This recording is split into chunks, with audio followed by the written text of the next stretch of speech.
Hello guys, അപ്പോൾ ഇന്നത്തെ task എന്താ അറിയോ? ഇത് ആമസോണിൻ്റെ ബാഗ്. ആ ബാഗ് ആ പെട്ടിനെക്കാട്ടും വലുതാ. അത് നമുക്ക് നേരെ ഓപ്പോസിറ്റുള്ള കാസിമിൽ എത്തിക്കണതാ. ആ ബിൽഡിങ്ങിൽ കാണില്ലേ? ഇവിടെ അല്ല, അതവിടെ ആ ബിൽഡിങ്ങിൽ എത്തിക്കണം നമുക്ക്. ആ ബിൽഡിങ്ങിൽ അപ്പോൾ അവൻ കൊണ്ടുപോകല്ലേ. അതാ ഇതൊക്കെ നമുക്ക് ചീള് കേസ്. അവിടെ ഒരു അമ്പ് വരുന്നുണ്ട്, അത് മാത്രമാണ് സീന്. അമ്പ് ചാടുമ്പോൾ ആൾ തട്ടിത്തെറിച്ച് പോകും. അപ്പോൾ ഇത് കൊണ്ട് വിട്ടിട്ട് കാണാം. നമ്മളെ മാൻട്രക്ക് അടച്ചവനായ നമ്പരാണേ.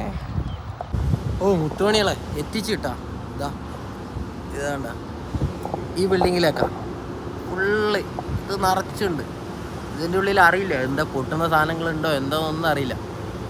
ഒരു റിസ്കി ടാസ്ക് ആയിരുന്നു. വേണ്ട നിൽക്കുന്നുണ്ട, ഇത് ഒന്ന് ഇളകി കഴിഞ്ഞാൽ വേണ്ട ഇതിൻ്റെ മുകളിൽ ഇങ്ങനെ വെച്ചേക്കുന്ന ഒരു പിടുത്തമില്ല. ഒന്ന് ഇളകി കഴിഞ്ഞാൽ നിലത്ത് വെക്കും.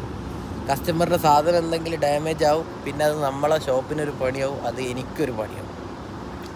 എന്തായാലും ഇവിടെ എത്തിച്ചിട്ടുണ്ട്. ഇനി മെല്ലെ ഇറക്കിയിട്ട് അവിടേക്ക് കൊണ്ടുപോയി താഴെ വെക്കണം, ഡെലിവറി കൊടുക്കണം. അപ്പം തന്നെ ബൈ.